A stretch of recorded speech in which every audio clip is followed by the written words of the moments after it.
변하셨습니까? 송재우입니다. 어두운 실내에서는 잘 안 보이던 주름이 햇빛 아래에서 보면 미세한 것 하나까지 다 보이게 됩니다. 신앙생활도 마찬가지입니다.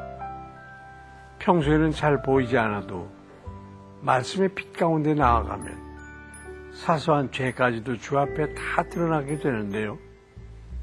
하나님 앞에서 자신이 얼마나 큰 죄인인가를 깨닫고 회개하는 사람은 진정 복 있는 사람입니다. 은밀한 죄로 인해 고통받고 계십니까? 공허하고 허탈한 심령으로 고민하고 계십니까? 말씀의 빛 가운데로 나오십시오. 마음의 은밀한 죄와 허물이 벗겨지고 참 자유를 얻게 될 것입니다. 오늘 본문에서 한 남자가 동일한 문제로 고통받고 있습니다. 사람들과의 관계를 단절한 채 홀로 어둠 속에서 죄악과 씨름하고 있는 모습입니다. 하지만 인류의 빛이 되신 예수님을 만나자 그는 급격한 변화를 겪게 됩니다. 어떤 일인지 말씀 함께 보시겠습니다.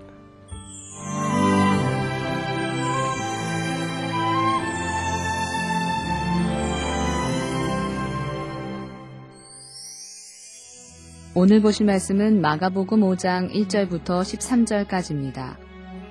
예수께서 바다 건너편 거라사인의 지방에 이르러 배에서 나오심에 곧 더러운 귀신 들린 사람이 무덤 사이에서 나와 예수를 만나니라. 그 사람은 무덤 사이에 거처 하는데 이제는 아무도 그를 쇠사슬로도 맬 수 없게 되었으니 이는 여러 번 고랑과 쇠사슬에 매었어도 쇠사슬을 끊고 고랑을 깨뜨렸음이러라. 그리하여 아무도 그를 제어할 힘이 없는지라. 밤낮 무덤 사이에서나 산에서나 늘 소리 지르며 돌로 자기의 몸을 해치고 있었더라. 그가 멀리서 예수를 보고 달려와 절하며 큰 소리로 부르짖어 이르되 지극히 높으신 하나님의 아들 예수여, 나와 당신이 무슨 상관이 있나이까? 원하건대 하나님 앞에 맹세하고 나를 괴롭히지 마옵소서 하니 이는 예수께서 이미 그에게 이르시기를 더러운 귀신아 그 사람에게서 나오라 하셨음이라. 이에 물으시되 내 이름이 무엇이냐? 이르되 내 이름은 군대니 우리가 많음이니이다 하고 자기를 그 지방에서 내보내지 마시기를 간구하더니 마침 거기 돼지의 큰 떼가 산 곁에서 먹고 있는지라. 이에 간구하여 이르되 우리를 돼지에게로 보내어 들어가게 하소서 하니 허락하신대 더러운 귀신들이 나와서 돼지에게로 들어가매 거의 2,000마리 되는 떼가 바다를 향하여 비탈로 내리다라 바다에서 물사하거늘. 본문에서 예수님은 배를 타고 거라사인의 지방으로 건너가셨습니다. 그리고 그곳에서 더러운 귀신 들린 한 사람을 만나셨는데요. 그는 음산한 무덤 사이에 거하면서 밤낮 소리를 지르며 돌로 자기 몸을 해치고 있었습니다. 사람들은 그를 붙잡아 두기 위해서 여러 차례 쇠사슬로 결박했지만 아무 소용이 없었습니다. 그 어디에도 구속받지 않고 자기 마음대로 사는 모습은 한편으로는 인간관계가 깨어진 고독한 현대인의 모습을 투영하고 있는 것인지는 모릅니다. 사실 예수님이 거라사인의 지방에 오신 이유는 오직 그 한 사람을 만나기 위함이었습니다.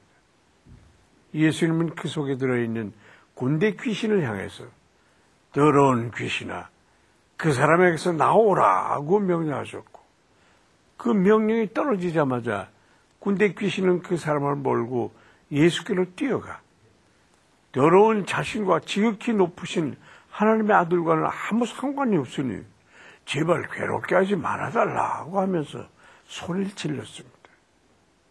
그러나 아무리 파괴된 삶이라 할지라도 예수님과 상관없는 사람은 아무도 없습니다.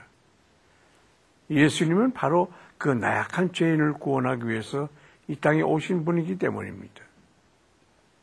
여러분은 어떻습니까?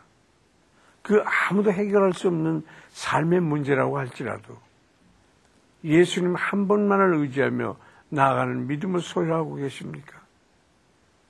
광인에게서 쫓겨난 귀신들은 아직 자기들이 심판받을 날이 되지 않았음을 주장하면서 영원한 형벌이 있는 무적에게로 보내지 말아달라고 예수님께 간청하고 있습니다.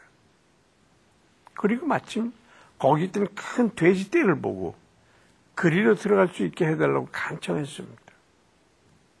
그러나 돼지떼 속으로 들어간 군대 귀신은 하나님의 형상으로 창조된 한 인간을 파멸시키지 못한 뿜뿌리로 2,000마리나 되는 돼지떼를 몰살하게 했습니다. 귀신들이 하는 일은 이와 같이 죽이고 멸망시키는 일입니다.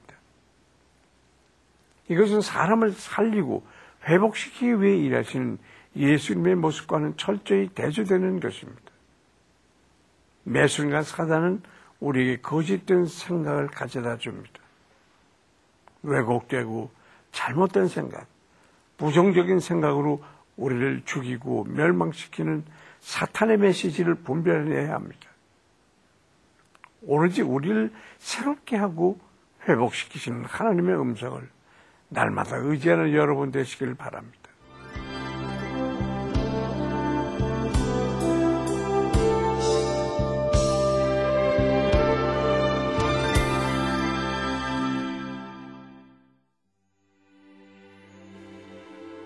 우리를 죽기까지 사랑하시는 예수님, 오늘 본문 말씀을 통해서 예수님의 사역에 대해 깨닫게 하시니 감사합니다. 본문에 귀신 들렸던 사람처럼 하나님과의 관계가 끊어지고 단절된 인간관계로 인해 힘들어하는 사람들이 많이 있습니다. 특히 친구들 사이에서 왕따를 당하여 아파하는 청소년들이 더 이상 늘어나지 않게 도와주시고, 가족에게 소외당하여 외로운 가운데 죽어가는 일들이 사라지게 하여 주시옵소서. 오늘도 예수님으로 인해 관계가 회복되고 삶이 다시 세워지는 역사들이 있게 하여 주시옵소서. 예수님의 이름으로 기도합니다. 아멘. 북부 수단에 살고 있는 라샤이다 사람들은 어떤 부족과도 관계를 맺지 않고 고립된 채 살고 있습니다. 이들은 자신들만의 전통 의복, 문화, 관습, 종교를 가진 아랍 민족으로 에리트레아에서 아라비아어를 구사하는 유일한 부족입니다. 여자들은 선명한 색상의 옷과 보석류의 장신구를 좋아하고 정열적인 음악을 즐기고 있으며 남자들은 사업가로 돈을 벌고 있습니다. 그러나 이들은 수백 년간 이슬람교를 믿어왔으며 현재 일부만이 복음을 받아들인 상태입니다. 라샤이다족이 그리스도의 복음을 받아들이고 가족과 친구들에게 복음을 전할 수 있도록 간절히 기도합시다. 갑자기 집에 정전이 될 때가 있습니다. 그럴 때 가장 먼저 찾는 것이 뭡니까? 아마 집 어딘가에 두었던 성냥과 초, 아마 그 정도일 겁니다.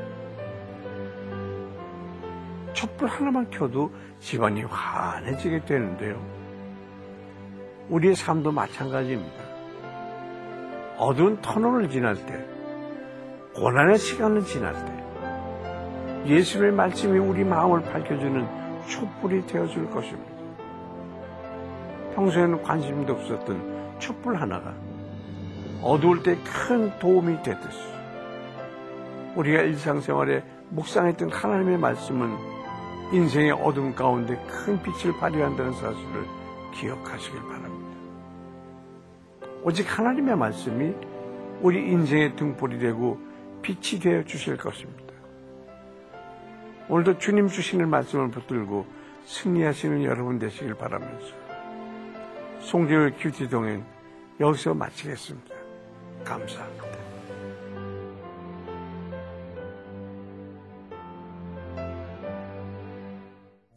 이 프로그램에는 GTM에서 큐티 교재 GT를, 책으로 만나는 성지 순례 답사기 바이블 루트를, 수아영에서 기초 화장품을 협찬해 주셨습니다.